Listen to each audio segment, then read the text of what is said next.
नमस्कार मित्रों, मैं हूं यशपाल सिंह। आप देख रहे हैं बीबी न्यूज। खबरों को देखने के लिए बने रहे मेरे साथ।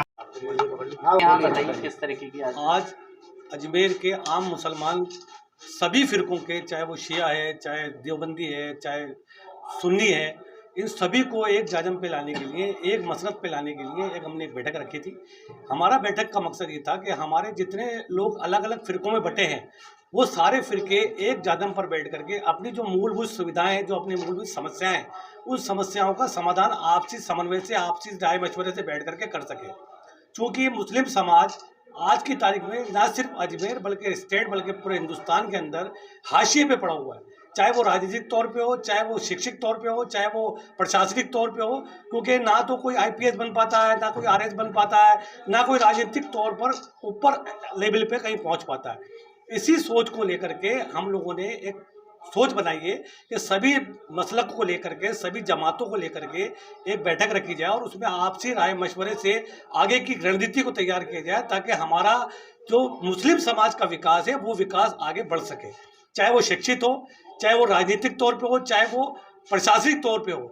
हम जब तक शिक्षित नहीं होंगे, हम आगे किसी भी फील्ड के अंदर अपना योगदान नहीं दे सकते। इसीलिए को लेकर के सभी जमातों के लोग, चाहे वो शिया जमात से हैं, सुन्नी जमात से हैं, फिर देवबंदी हैं, सभी जमात के लोगों को हमने एक जाजम पे ला करके इसके अंदर बैठ कर किसकी अध्यक्षता में बैठक हुई है? अध्यक्षता किसी की नहीं है, सभी जमातों को एक जाजम पर लाने की कोशिश की गई है, इसमें कोई अध्यक्षता नहीं है। और वो ये जो बैठक की गई है मुस्लिम एकता मंच के द्वारा आयोजित की गई है। मुस्लिम एकता मंच के पहले भी बना हुआ है, उसको शुरू से ही वापस से इसको वापस लाने। आने वाले इलेक्शन में अगर किसी मुस्लिम प्रतिनिधि को अगर चुनाव में खड़ा नहीं किया, मुस्लिम प्रतिनिधि की कोई बात नहीं की चुनाव में, हमने तो सभी इस फील्ड के अंदर अपना योगदान रहे, इसको लेकर के आपसी राय मशवरा करके आगे की जो रणनीति बनेगी उस पर चर्चा की।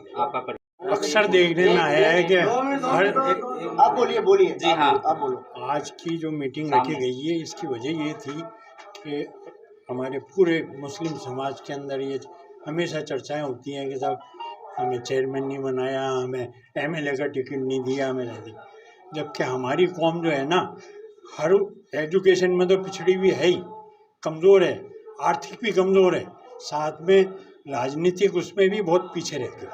उसकी वजह हमने ये ढूंढी है कि जब पोलिंग होता है, हमें कोई लेना देना नहीं राजनीतिक पार्टी से, कई पार्टियां आएंगी, लेकिन हमारे समाज के, मुस्लिम समाज के लोग वोट करने में 25-30% ही कर पाते हैं। हमें इनको जागृत करना है।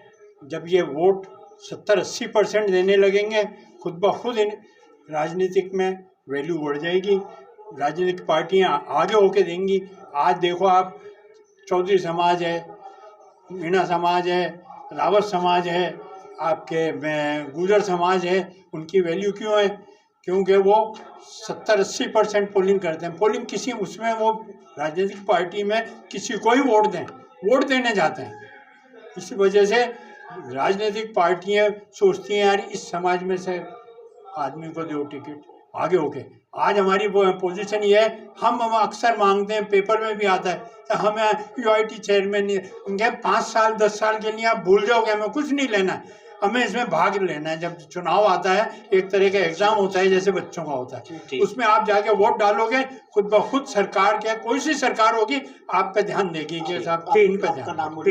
इसलिए हमें ये जागृत करना है हमारे समाज को, तो आपके माध्यम से, और इसी वजह से हमने जनरल ये आम मुसलमान को यहाँ बुलाया है। उस पर व्हाट्सएप पे इन्होंने दे दिया था, जो भी अपना समझेगा कर्तव्य आएगा, और हमारा ये फर्ज बनता है कि अब यहाँ से जो है जाकर, हमें कोई वो नहीं है कि ABCD या शिया सुन्नी मुसलमान देवबंदी आपके ये कायम खानी सब हैं तो मुसलमान ना। आपका वोट डालने तो जाएं, वोट डालने जाएंगे तो अपने आप सबको मिल जाएगा। आपका परिचय? मेरा नाम सैयद अब्दुल बारी, फॉर्मर सरपंच गेगल और वाइस प्रेसिडेंट दरगाह कमेटी अजमेर। बिस्मिल्लाहिर्रहमानिर्रहीम। आज की जो मीटिंग रखी गई है वो मुसलमानों को एक करने के लिए कि मुसलमान एक हो और अपना हक पहचाने, बिलखुसूस एजुकेशन के लिए कि हमारा यह मुस्लिम तबका जो है वो एजुकेशन से बहुत दूर हो चुका है, और इस एजुकेशन को आगे बढ़ाने के लिए सबको एक जगह लाया जाए, चाहे वो किसी फिरके को हो, उम्मत मुस्लिम में सब शामिल है। और इसको एक करने के लिए मीटिंग रखी गई है, ताकि ये अपना हक इल्म के ज़रिए से लेके, जब तक इल्म नहीं होगा अब आगे कोई समाज नहीं बढ़ सकता है। इल्म हो और इत्तेहाद हो। वाक़िअन अल्हम्दुलिल्लाह रब्बिल आलमीन।